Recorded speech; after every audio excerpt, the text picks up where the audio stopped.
The air hung thick with the dust of destruction, a solemn testament to God's power and the obedience of his people.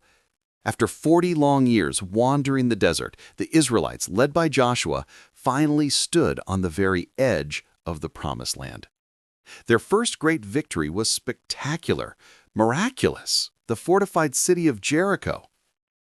Imagine the scene. A vast encampment, hundreds of thousands of people, nestled on the plains of Moab across the River Jordan. These were a people hardened by the wilderness, but united by a divine covenant. Their clothing would have been simple, durable, tunics and cloaks of rough woven wool or linen, practical for travel and war, likely dyed in muted, earthy tones. Their world was one of tents, flocks, and the Ark of the Covenant, the sacred heart of their mobile nation. The victory at Jericho was not won by human might, but by divine instruction. And with that instruction came a stern, unmistakable command. Joshua gathered his people amidst the smoldering ruins. The immense wealth of Jericho, the silver, the gold, the bronze, the iron, was not to be plundered for personal gain. It was all devoted to the Lord, set apart. Everything precious, except for the harlot Rahab and her family who had been spared, was to be brought into the Lord's treasury. Everything else was to be utterly destroyed. The command was clear, echoing across the ranks, "Keep yourselves from the things devoted to destruction, lest when you have devoted them, you take some of the devoted things and make the camp of Israel a thing to be destroyed and bring trouble upon it." It was a warning that bound the community together. In this ancient world, the action of one individual could have catastrophic consequences for the entire group. The people nodded, understood, and most obeyed. But in the heart of the great tribe of Judah, a man named Achan, the son of Carmi, nursed a dangerous seed of disobedience. As the Israelites sifted through the vast plunder of Jericho, Achan's eyes fell upon items too enticing to ignore. His actions were silent, hidden from the eyes of men, but not from the eye of God. He confessed later the objects of his desire. First, a beautiful mantle from Shinar, a luxurious, perhaps even ornately embroidered robe. Shinar was the ancient name for Babylon, a hub of sophisticated craftsmanship. This was no common soldier's cloak, but an expensive foreign garment, perhaps a symbol of status and wealth in a world where Israelites wore plain clothes. It represented a desire for worldly prestige. Second, 200 shekels of silver, a significant sum representing a small fortune. And finally, a bar of gold, literally a tongue or wedge of gold, weighing 50 shekels. This was pure, concentrated wealth. Achan's sin followed a familiar progression. I saw, I coveted, and I took. His eyes led his heart, and his heart drove his hand to steal what was dedicated to the holy God. He broke the covenant, not in a grand public display, but in a moment of solitary greed. He crept back to his tent. In the rough, portable structure that housed his family, he dug a hole in the dirt floor and carefully buried his ill-gotten treasure, the silver placed strategically beneath the cloak and the gold bar.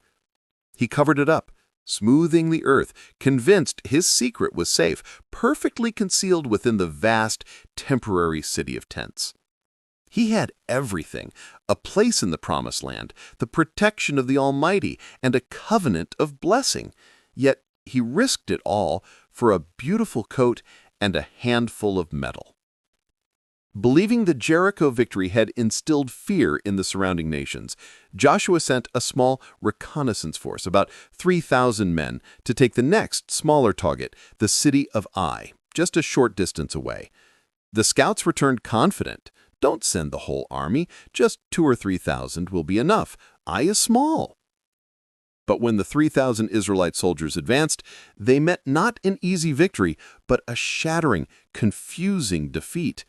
The men of Ai chased them from the gates, slaying 36 of the Israelite soldiers. The army, fresh from their triumph at Jericho, retreated, their hearts melting with fear and confusion. Joshua was distraught. He tore his clothes, fell face down before the ark of the Lord, and cried out, "Why, O Lord, have you brought us across the Jordan only to deliver us into the hands of our enemies?" The answer came not as comfort, but as a stark, terrifying revelation. Israel has sinned. They have transgressed my covenant, which I commanded them. God explained that the defeat and the deaths were a direct result of the disobedience. Someone had taken from the devoted things and hidden them among their own possessions. Because of this, the entire camp of Israel had become a thing to be destroyed. They could not stand before their enemies until the hidden sin was exposed and removed. The next morning, a chilling process began. By divine instruction, Joshua gathered the entire community. The tension must have been unbearable. They came forward, tribe by tribe, then clan by clan, then family by family, and finally man by man.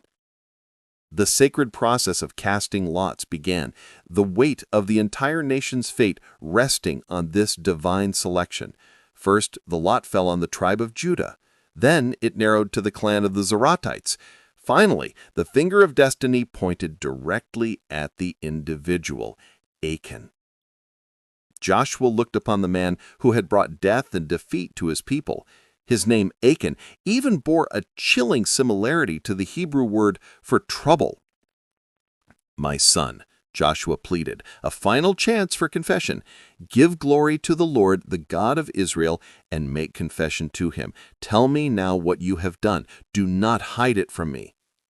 And Achan, exposed and broken, finally confessed his sin. He described the moment of temptation and his hidden crime, the beautiful Babylonian robe, the silver and the bar of gold, all buried beneath his tent floor. Messengers were immediately dispatched to Achan's tent. They ran, found the hiding spot, and brought the stolen items, the lavish robe, the glittering silver, the heavy gold, out into the sunlight, laying them before Joshua and the entire congregation. The judgment was swift and severe, a terrifying object lesson of God's holiness and the gravity of sin in the new covenant community. Joshua declared, "Why have you brought trouble on us? The Lord will bring trouble on you today."